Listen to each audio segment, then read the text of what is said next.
What's up, everybody? Rob Ferretti here, and today I'm going to give you the story about my Lamborghini engine.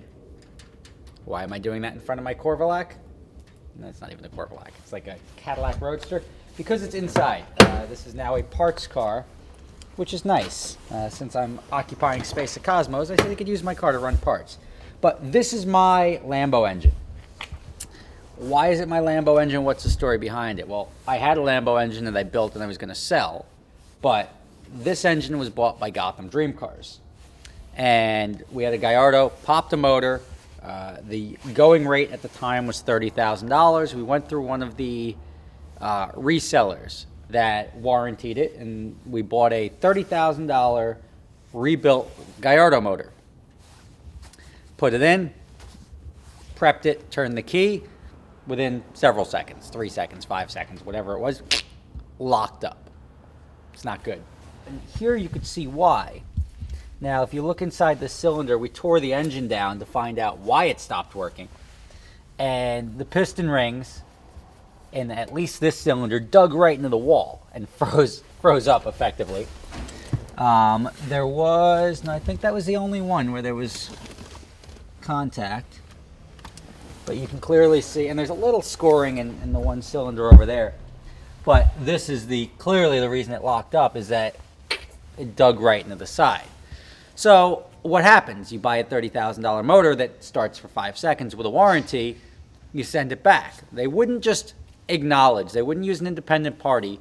They required us to send it out to the guy who sold them the motor, who was the one who rebuilt it in California.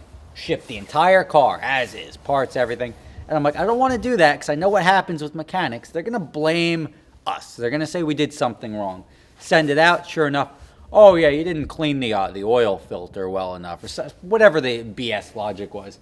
So we ended up having to eat this, and we ate a $30,000 motor. Since I had mine that I built that I was going to sell, sitting there ready to go, I dropped it in the Gotham car, and I inherited another project to rebuild.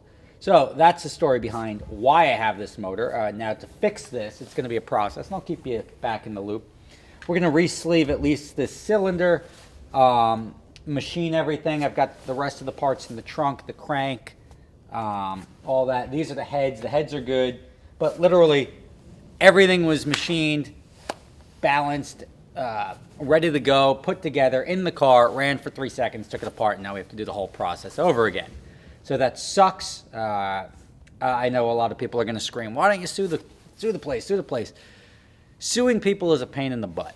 It's not worth doing. It would cost $20,000 in legal fees to get our $30,000 plus labor plus this. It just, if you can avoid suing people, sue them. Avoid it at all costs. It's not a fun process. It works out for the lawyers. Everybody else is just wasting money for the most part. So on something like this, wasn't really worth the headache. We've never dealt with that company again. I'm not even going to shout them out because it doesn't matter.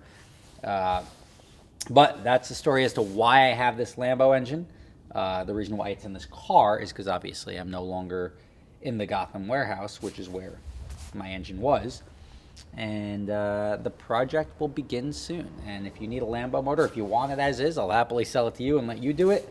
You can email me, rob@superspeeders.com. But if not, I'm going to put this thing together, and I will keep you guys in the loop as to what it costs to rebuild, and it'll be up for sale afterwards. Thank you for watching, and I hope you enjoyed the show.